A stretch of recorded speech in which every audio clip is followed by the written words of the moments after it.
City India news Telugu. సంవత్సరాలు నిండిన వాళ్ళు వితౌట్ డ్రైవింగ్ లైసెన్స్ లేకుండా ఎవరికైనా యాక్సిడెంట్ చేస్తే, సపోజ్ ఫర్ ఎగ్జాంపుల్ ఒక అబ్బాయి ఒక బైక్ మీద వెళ్ళి ఎదురుగా వచ్చే వాళ్ళని కొట్టినప్పుడు ఆ అబ్బాయి అవతల వాళ్ళు చనిపోయినప్పుడు ఈ అబ్బాయి లిటరల్ గా చనిపోయినట్టే లెక్క. చదువుకున్నాడైతే ఏమవుతాడు అని అంటే, పోయిందాడు హెడ్ కానిస్టేబుల్ ఉంటే సిఐ సార్ ఎప్పుడు వస్తాడు, నేను సార్తో మాట్లాడంటే చెప్పు ఏంటంటే నేను సార్తోనే మాట్లాడుతూ అంటాడు.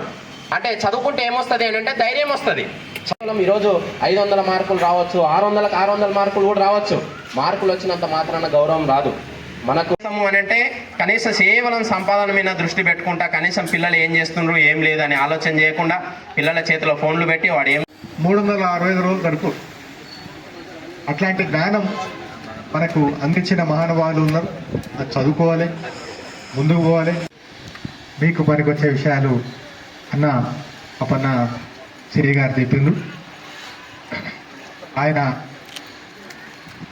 వాస్తవాలు మీ ముందు వాస్తవాలు ఉంచాడు.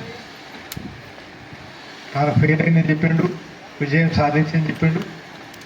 ఎందుకంటే ప్రతి మనిషికి జయాపజయాలు ఉంటాయి. కొంతమంది ఏంటంటే విజయాలు మాత్రమే చెప్పుకుంటాం, అపజయాలు చెప్పుకోరు. సార్ తెలిసిన పుస్తకం కాబట్టి అన్నీ చెప్పాడు. మీకు విషయం తెలుసా, అబ్దుల్ కలాం ఎవరు? రాష్ట్రపతి కదా, అందరికీ తెలుసు. ఆయన కూడా 10వ తరగతి ఫెయిల్ అయ్యాడు.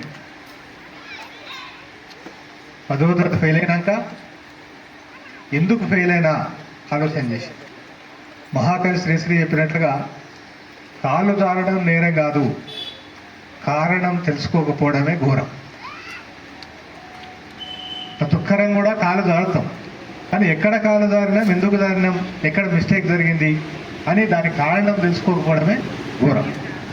ఆ కారణం తెలుసుకుంటే మరొకసారి అది జరగకుండా జాగ్రత్తలు తీసుకుంటాం. మిత్రులారా, మీకు అన్ని విషయాలు తెలుసు, నేను ఎక్కువ చెప్పేది ఏం లేదు.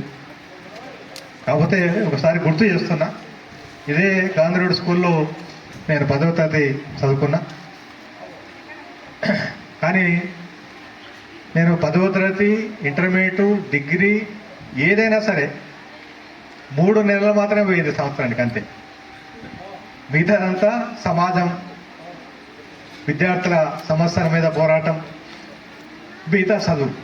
అంబేద్కర్ ఏం చెప్పిండు, అంబేద్కర్ ఏం రాసిండు, కార్ల్ మార్క్స్ ఏం రాసిండు, ఈ పుస్తకాలు ఎక్కువ చదువుతుంటున్నాను. ఎందుకంటే క్లాస్ పుస్తకం ఇంతంటే ఉంటుంది. నేను సంవత్సరానికి మినిమం ఒక 200-300 పుస్తకాలు చదువుతుంటే, ఈ క్లాస్ పుస్తకాలనే 6 సబ్జెక్టులు 6 పుస్తకాలు. కాబట్టి సముద్రాన్ని ఇదే వాడికి పిల్లకాలు లెక్కగా. అట్లా తీరా ఎగ్జామ్స్ ఉన్నాయంటే వారం రోజులు చదువుకుంటుంటే పోయి ఎగ్జామ్స్ రాసుకుంటే పాస్ అయిపోయి. అట్లా చిన్నప్పటి నుంచి కూడా ఆ అంబేద్కర్ వాదం, బహుజనవాదం అది చదువుకుంటున్నాం కాబట్టి అది పెద్ద విషయం కాదు. కాబట్టి మీకు కూడా నేను సూచించేది ఏంటంటే, అంబేద్కర్ తన జీవితాంతం కష్టపడి చదివి, ప్రపంచాన్ని చదివి ఒక చిన్న పుస్తక రూపంలో మనకు ఒక విజ్ఞానాన్ని అందిస్తున్నాం. ఆ పుస్తకాన్ని చదవండి. ఒక వస్తువు, ఒక ఒక ఒక మందు. మేము నల్లమల ఫారెస్ట్కి వెళ్ళి వచ్చినాం. నల్లమల ఫారెస్ట్లో 100 ఔషధ మొక్కలు ఉంటాయి. ఆ ఔషధ మొక్కలు ఒక్కొక్కటి తినడానికి కొంతమంది ఆ ఔషధకు సంబంధించిన వైద్యులు, శాస్త్రవేత్తలు కొన్ని 100 కిలోమీటర్లు తిరుగుతారు. అవన్నీ తీసుకొచ్చి ఒక మందుగా తయారు చేసి వస్తారు. అదే నీవు తీసుకురావాలంటే మళ్ళీ 100 కిలోమీటర్లు తీసుకురావాలి, తిరగాల్సి వస్తుంది. కానీ ఆ వైద్యుడు తిరిగి మనకు తెచ్చింది సరిగ్గా వాడుకుంటే అది మనకు అద్భుతంగా ఉపయోగపడుతుంది, అద్భుతాలు జరుగుతాయి. అట్లా అంబేద్కర్ది కూడా ఆయన పుస్తకాలు చదవండి. ఆయన ఏం చెప్పిండో అధ్యయనం చేయండి. చాలామంది మనం అంబేద్కరిస్టులం, బహుజనవాదులం అంటాం, కానీ అంబేద్కర్ ఏం చెప్పిండో చదువుకో. ఆయన ఒక వెలుతురు, ఒక దిక్సూచి.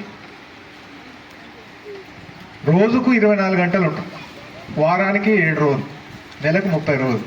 వాడుకో మానుకో, నీకోసం ఆ కాలం ఆగదు, ముందుకు పోతూనే ఉంటుంది. నీవెంత సద్వినియోగం చేసుకుంటే అంత ఆ కాలం నిన్ను ఇంకా ఉన్నతంలోకి తీసుకుపోతుంది. ఎంత దుర్వినియోగం చేసుకుంటే నీవంతా పతనమైంది. కాబట్టి నీవు పతనమవుతావా ఉన్నతంగా ఎదుగుతావా అనేది నీ చేతుల్లోనే ఆధారపడింది. నీవే దానికి మార్గదర్శివి, నీవే దానికి డైరెక్టర్. 50, 400, 500, 600 దాటిన వాళ్ళందరూ కూడా 500 దాటిన వాళ్ళందరూ కూడా నియర్ 550 to 600 వచ్చిన వాళ్ళైతే మామూలుగా ఉండరు. ఎందుకంటే చాలా కష్టపడాలి ఆ స్థాయికి రావాలంటే. పాస్ కావడం ఒక ఎత్తు అయితే మార్కులు రావడం కూడా ఒక ఎత్తు. కొంతమందికి టెక్నికల్గా తెలిసి ఉండొచ్చు, కొంతమంది తెలియకపోవచ్చు, చదవచ్చు. ఇవన్నీ కష్టపడి చదివిన తర్వాత మీరు పాస్ అయిన తర్వాత ఈరోజు హ్యాపీగా వచ్చి కూర్చున్నారు. ఇంతటితో మీరు అయిపోలేదు. ఇక్కడి నుంచి మీకు బాధ్యతలు పెరుగుతున్నాయి. ఎందుకంటే 10th క్లాస్ పాస్ అయినాం అంటే నెక్స్ట్ నీకు ఒక దిశాన్ని అనేది నిర్దేశించుకోవాలి. ఇన్ని రోజులు కూడా మీరు ఎలా అంటే సార్ ఇంతకుముందే చెప్పారు గాజు గ్లాస్ అని, మీరు అంతకన్నా ఇంకా సున్నితంగా ఒక సపోజ్ ఓల్డ్ పాలమూరు హై స్కూల్లో చదువుతున్న అమ్మాయి 10th క్లాస్ చదువుతున్న అమ్మాయికి ఎంత ప్రొటెక్షన్ ఉంటుందంటే ఆ స్కూల్కి ఆ అమ్మాయి ఉదయం పోయేటప్పుడు సాయంత్రం వచ్చేటప్పుడు కూడా ఆ వీధులు కానీ వాళ్ళ ఇంట్లో కానీ నడుచుకుంటూ పోతుంటే వాళ్ళ మామో అత్తో బావో వరుసకి ఇంకెవరో సమ్ ఆ కాలనీ వాళ్ళు క్యాస్ట్ వాళ్ళు పక్క క్యాస్ట్ వాళ్ళు అందరూ కూడా చూస్తారు. అరే ఈ అమ్మాయి పలానా రాముల బిడ్డ పోతుంది వస్తుంది అని చూస్తారు. ఈ 10th క్లాస్ అయిపోయిన తర్వాత మీరు ఎక్కడికి పోతారు? కాలేజీల్లో పోతారు. కాలేజీల్లో పోయినప్పుడు ఏమవుతుందంటే డిఫరెంట్ కల్చర్లు వస్తాయి మీకు. ఆ కల్చర్లు రావడం వల్ల ఏమవుతుందంటే మీకు లేనిపోని అంటగట్టేసి మిమ్మల్ని అందరినీ ట్రాక్ తప్పించేస్తారు. మీరు ఎంత కష్టపడి 10 సంవత్సరాలు చదివారో 2 సంవత్సరాలలో మీ జీవితం అనేది ఆ 2 సంవత్సరాలు ఎస్పెషల్లీ టీనేజ్ అనేది ఉంటుంది. అది కనుక మీరు హోల్డ్ చేసుకొని మంచిగా చదువుకోలేకుంటుంటే మీ జీవితంలో ఉన్న మిగతా 70-80 సంవత్సరాలు బాధపడుతూ బతకాల్సి వస్తుంది. ఎందుకు చెప్తున్నానంటే మీకు నేను ఖచ్చితంగా చెప్పాలనుకున్నా. నాగరాజ్ సార్ అన్ని చెప్పేశాడు ఏంటి అనేది, పవన్ సార్. కానీ ఈ కొన్ని విషయాలు నేను చెప్పాలనుకుంటున్నా. మీరందరూ కూడా ఏదన్నా కాలేజీ పోయినప్పుడు మీకు ఎవరన్నా కొత్త ఫ్రెండ్స్ కానొచ్చి మిమ్మల్ని ఏదన్నా కానరాని లోకాలకు కానీ కొత్త వాటికి కానీ తీసుకుపోతుంటే మీరు అక్కడికే కట్ చేయాలి. అది ఫర్ ఎగ్జాంపుల్ సినిమాలకు పోవద్దని నేను అనను. సినిమాలు చూడాల్సిందే. అందరు ఉన్న వాళ్ళు అందరం చూసిన వాళ్ళని. సినిమాలు చూడటం తప్పు కాదు, లేదా కొన్ని చూడటం తప్పు కాదు. అందులో మంచి ఉన్నది చూసుకోవాలి, చెడు ఉన్నది వదిలేసాలి లిమిట్. కానీ కొత్త ఫ్రెండ్స్ అని, కొత్త బర్త్డే పార్టీలని, కొత్త పార్టీస్ అని లేదు ఏం కాదు. నలుగురం కలిసి ఎక్కడికో వెళ్ళి ఉదయం కాలేజ్ ఇప్పుడు 10 o'clock కదా 6 o'clock కదా మన ఇంటికి పోయేది. 10 to 6 అంటే ఎన్ని అవర్స్ ఉంటుంది? 8 hours 7 hours ఉంటుంది. హైదరాబాద్ పోయి రావచ్చు అమ్మటే అని వెళ్ళిపోవడం, ఇలాంటి పనులు చేయడం వల్ల తెలిసి తెలియక మీరు పోతారు. మీరు పోయిన తర్వాత వాళ్ళు ఏదో ఎక్స్పెక్టేషన్తో మిమ్మల్ని తీసుకుపోయి అక్కడ ఏదో రకంగా బుక్ చేసినప్పుడు కొన్ని కేసులలో ఇరికిపోతారు, లేదా మీకు లేనిపోయిన సంస్కృతులు అలవాటు నేర్పుతారు. దానివల్ల మీరు దానిలో ఊబిలో గుచ్చుకుపోతారు, బయటకు రాలేవారు. ఇటు పేరెంట్స్కి చెప్పలేవారు, అటు టీచర్స్కి చెప్పలేవారు, ఇటు ఫ్రెండ్స్కి చెప్పలేరు. దానివల్ల మీ జీవితాలు అంధకారంలో పోతాయి. కాబట్టి మీరు మరొకసారి చెప్తున్నాం, మీరు పోయే కాలేజీ మంచిదా కాదా సెట్ చేసుకోండి. మీరు కాలేజీ పోయిన తర్వాత ప్రతి అమ్మాయి, ముఖ్యంగా నేను చెప్తున్నా ప్రతి అమ్మాయి, ఈడున్న తల్లులు కూడా గమనించండి. మీ పిల్ల కాలేజీకి పోతుంది అంటే పోనీయండి, తప్పే లేదు. కానీ ప్రతి ఆడపిల్ల తల్లి ఎవ్రీ డే భర్తతో మాట్లాడకుండా ఏం లేదు, నీ కొడుకుతో మాట్లాడకుండా నీ ఫీల్ కానీ. ఎందుకంటే మొగడాడు ఇవాళ కాకుండా రేపైనా వస్తాడు, ఆడిపోడు, నీ ఎమ్మటి ఉంటాడు, నీ దగ్గరే ఉంటాడు. కానీ ఒక ఆడపిల్లని నువ్వు దగ్గర తీసుకొని ఏం జరిగింది తల్లి ఈరోజు, మంచి చదువుకున్నావా, నీకు ఏం ప్రాబ్లం ఉంది, నీకు ఏముందని అడగలేనప్పుడు ఆ తల్లి ఫెయిల్ అయినట్టే. నీకు ఆ పాపకి ఏదైనా జరిగినప్పుడు ఆ తల్లి వచ్చి నీకు చెప్పుకునేంత యాక్సెస్ నీకు ఆ తల్లికి ఉండాలి. ఎందుకంటే ఇప్పుడున్నటువంటి సమాజంలో జరగరాని నేరాలు ఘోరాలు ఎన్నో జరుగుతున్నాయి. ఆ ఎన్నిటికి బాధ్యులు మనమే, మన బిడ్డలను మనమే చేతులారా చెడగొట్టుకుంటున్నాం. కాబట్టి ఆ యాక్సెస్ అనేది తల్లులకు పిల్లలకు మధ్యన ఉండాల్సింది అమ్మాయిల విషయంలో ముఖ్యంగా. అదేవిధంగా అబ్బాయిలు కూడా చాలా ఆర్భాటంగా పోయి ఏదో చేద్దామని ఏదో చేసి ఏదో ఒక కేసు అయిందనుకోండి. మీకు ఇంకొక విషయం చెప్పాలనుకోండి, నిన్న మొన్న మీరు అందరు పేపర్లలో చూస్తున్నారు, పోక్సో కేసు అంటే protection of childrens from sexual offences. ఇది చాలా డేంజర్ కేసు. మర్డర్ కేసు, ఇంకే కేసు అని కూడా కొన్ని రకాలుగా ఉంటాయి. కానీ ఇప్పుడు వచ్చే ఈ కేసులో ఎవిడెన్స్ కలెక్ట్ చేసి ఎవ్రీది కూడా ఫోటోలు తీసి స్నాప్ షాట్. ఇంతకుముందు నేను ఇక్కడ సైబర్ క్రైమ్ అని చేసిన టైమ్ షాట్ కెమెరాలా మేము లైవ్గా వచ్చేసి ఇంతవరకు నా సర్వీసులు ఎప్పుడు కూడా సెల్ఫీ ఫోటోలు దిగలే మేము. ఇప్పుడు అందులో సెల్ఫీ ఫోటో కూడా దిగాల్సి వస్తుంది. ఎవరైతే నేరస్తుడు ఉంటాడో అతను నా వెనకాల పెట్టుకొని ఆయన జూనియరా మేజరా పక్కా పెట్టేస్తే సెల్ఫీ ఫోటో తీసుకొని కూడా పెట్టాల్సి వస్తుంది. ఏదో సార్కు తెలుసు ఆల్రెడీ. ఒకరికి నా హృదయపూర్వక నమస్కారాలు తెలియజేస్తున్నా. ఈ కార్యక్రమం నేను ఎన్నో చెప్పాలనుకున్నా, సార్ చెప్పలేట్లేదు. నేను కూడా ఆవేశంగా వచ్చిన మాట్లాడాలని, కానీ వీళ్ళు మొత్తం నేను మాట్లాడాలనుకున్నది మొత్తం వీళ్ళు మాట్లాడినారు. కాకపోతే నేను విద్యార్థులకు ఒకటే చెప్తున్నా, ఒక అన్నగా ఇది చాలా డేంజరస్ దశ. ఇప్పుడు ఇంటర్మీడియట్ దశ చాలా డేంజరస్ దశ. ఈ దశనే మన భవితను నిర్ణయించేది, మన భవిష్యత్తును నిర్ణయించే దశ ఇదే. 10వ తరగతి వరకు స్కూల్ విద్యార్థులకు ఒక రకంగా ఉంటుంది. ఈ ఇంటర్మీడియట్లో జాయిన్ అయిన తర్వాత ఫస్ట్ బయటి ప్రపంచానికి మనం అలవాటు అవుతాం. ఈ రోజు నుంచే ఇన్ని రోజులు తల్లిదండ్రుల సంరక్షణ ఉంటాం. ఇప్పుడు మనోళ్ళు పిల్లలు పెద్ద అయినని మన తల్లిదండ్రులు కూడా చూడకుండా ఉంటారు. నేను కూడా ఈ దశ నుంచే వచ్చిన. వాస్తవానికి నేను కూడా ఒక్కరోజు పోకుంటే సార్ కాలేజీకి పోతే కాలేజ్లో బ్యాగ్ పెడుతుంటే మా ఫ్రెండ్స్కి చెప్తుంటే డుమ్మాలు కొట్టి క్రికెట్ ఆడడానికి అక్కడిక్కడ పోతుంటే చాలా డేంజరస్ ఏరియా. విద్యార్థులారా జాగ్రత్త. 10వ తరగతి వరకు చదివినట్లు ఉండదు ఈ చదువు, ఇంటర్మీడియట్ చదువు. చాలా మీరు శ్రద్ధతోనే చదవాలి, చెడు సావాసాలు చేయొద్దు.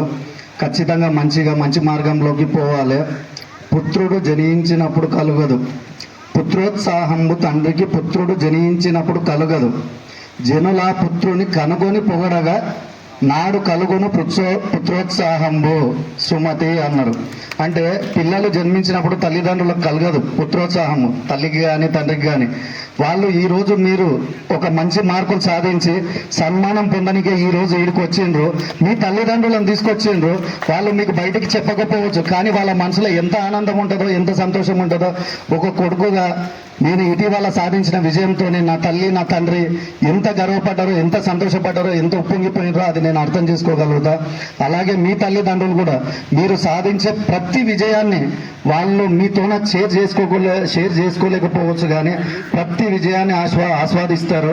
ఈరోజు మన పాతపాలమూరులో 10వ డివిజన్లో మన సమక్షంలో జరుగుతున్న ఈ సన్మాన కార్యక్రమం భవిష్యత్తులో మీరు బయట చేసుకోవాలని ఇప్పుడు ఈ మన సిఐ సార్ గారు ఎక్కడో సూర్యాపేట జిల్లా అయినది, సూర్యాపేట జిల్లా నుంచి వచ్చారు. ఒక ఎస్ఐగా ఉద్యోగం సాధించి ఈరోజు మామనర్లో ఆయనకంత పేరు ప్రతిష్ట ఉందంటే కారణం దానికి చదువు. ఆ చదువు మన నల్లమల్ల అటవీ ప్రాంతం నుంచి వచ్చిన మన బెక్కం జనార్దన్ అన్న, ప్రభుత్వ న్యాయవాది, రచయిత. అన్నకింత మర్యాద గౌరవం ఉందంటే ఎక్కడనో నల్లమల్ల అటవీ ప్రాంతంలో పుట్టిన మనిషికి పాలమూరులో ఒక గౌరవ మర్యాదలు ఉన్నాయంటే అది ఆయన చదివిన చదువు. బండ్రవల్లి నుంచి వచ్చిన మన Praveen Kumar sir head master మన స్కూల్లో. ఎందుకు ఆయనకి ఇంత గౌరవం ఇస్తున్నాం? ఈరోజు ఈ స్టేజ్ మీదకి ఎందుకు పిలిచినాం ఒక్కసారి అర్థం చేసుకోవాలి విద్యార్థులారా.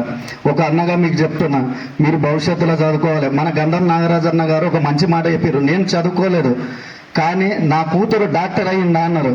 అన్నా మీకు మా అందరి తరఫున కృతజ్ఞతలు చెప్తున్నా. ఎందుకంటే మీరు చదువుకోకుండా మీ కూతురును చదివించి ఒక డాక్టర్ని చేయించారు. ఆ చదువుకున్న విలువ ప్రాముఖ్యత మీరు తెలుసుకున్నారు కాబట్టి ఈరోజు మీ కూతురు ఈ స్థాయిలో ఉంది. అలాగే ఈరోజు మీ తల్లిదండ్రులు ఈరోజు మీరు పొందుతున్న సన్మాన కార్యక్రమానికి ఆనందపడ్డట్టే ఈరోజు ఈ వార్డులో మనం చేసుకుంటున్నాం. భవిష్యత్తులో మీరు ఒక లాయర్ అవుతారా, డాక్టర్ అవుతారా, యాక్టర్ అవుతారా, పొలిటికల్ లీడర్ అవుతారా నాకు తెలియదు.